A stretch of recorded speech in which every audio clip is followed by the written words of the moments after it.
Pengkalan Chepah, Speaker. silakan. Terima kasih Tuan Yang di-Pertua. Soalan saya nombor 2. Assalamualaikum warahmatullahi wabarakatuh. Tuan Yang di-Pertua, terima kasih. Rakan saya dari Pengkalan Chepah. Isunya adalah Pengkalan Chepah mahu tahu apakah usaha yang telah dijalankan oleh kerajaan untuk mengatasi isu pencerobohan nelayan asing. Sedikit latar belakang. Sempadan laut Malaysia ini panjangnya 6,000 kilometer.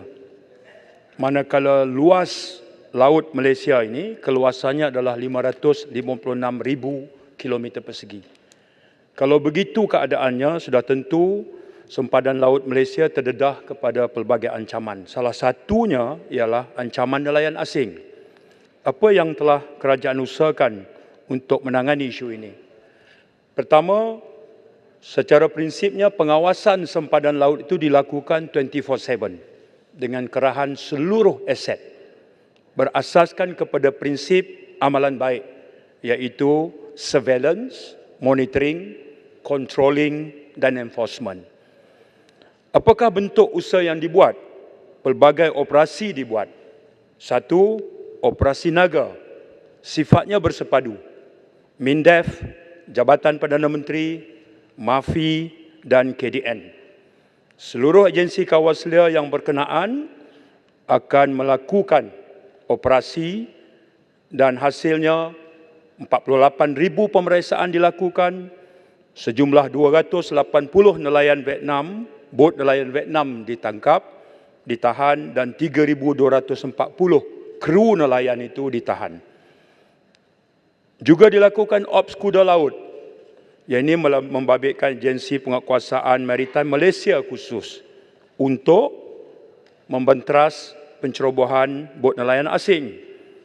Berapa ramai mereka tangkap setakat Disember tahun lepas, 223 bot nelayan asing mereka tahan, 2,264 kru mereka tangkap.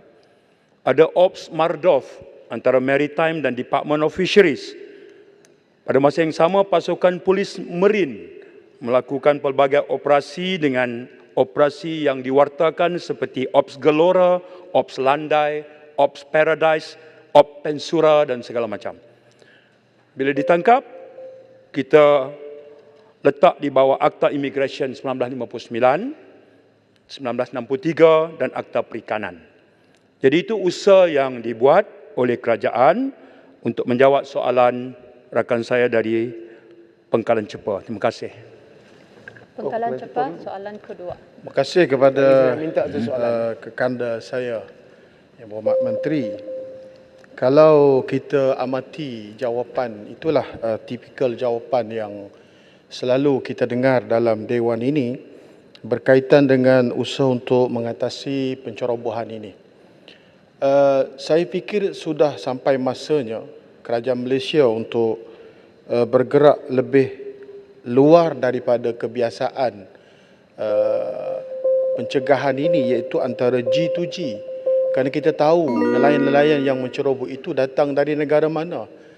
Kalau setakat tangkapan tadi disebut 223, saya yakin itu hanyalah sebahagian kecil, yang terlepas tu banyak lagi. Kalau angka yang saya dapati pada tahun lepas, ada lebih kurang 8,000 bot nelayan asing yang beroperasi secara haram, dan anggaran kerugian yang terpaksa negara kita tanggung sebanyak 4 bilion. Itu satu angka yang sangat besar. Jadi sudah sampai masanya untuk kerajaan bergerak secara lebih agresif bagi menangani isu pencerobohan ini, kerana dia datang dengan ancaman yang berantai. Bukan sahaja dari sudut tangkapan kita terancam, bahkan juga isu keselamatan, dadah, penyeludupan dan juga pencerobohan sempadan yang mungkin menjejaskan tahap keselamatan negara kita. Terima kasih rakan saya dari Pengkalan Chepah. Soalan asal dia nak tahu tentang nelayan Vietnam. Saya bagilah jawapan Vietnam. Kawasan operasi Laut Cina Selatan, saya sebut operasi yang terlibat. Menyinggung soalan kedua, apakah sekadar itu yang kerajaan buat? Sudah tentu tidak. Saya pun baru balik dari Bangkok dalam mengadakan pertemuan dengan Perdana Menteri Prayut dan Penjimbalan Perdana Menteri Prawit. Dan isu nelayan asing ini ikut disinggung sebab pencerobohan nelayan asing dalam teritori kita akan mengundang ketegangan hubungan diplomatik kalau tak kena cara. Jadi kami bincang apakah langkah-langkah yang dibuat.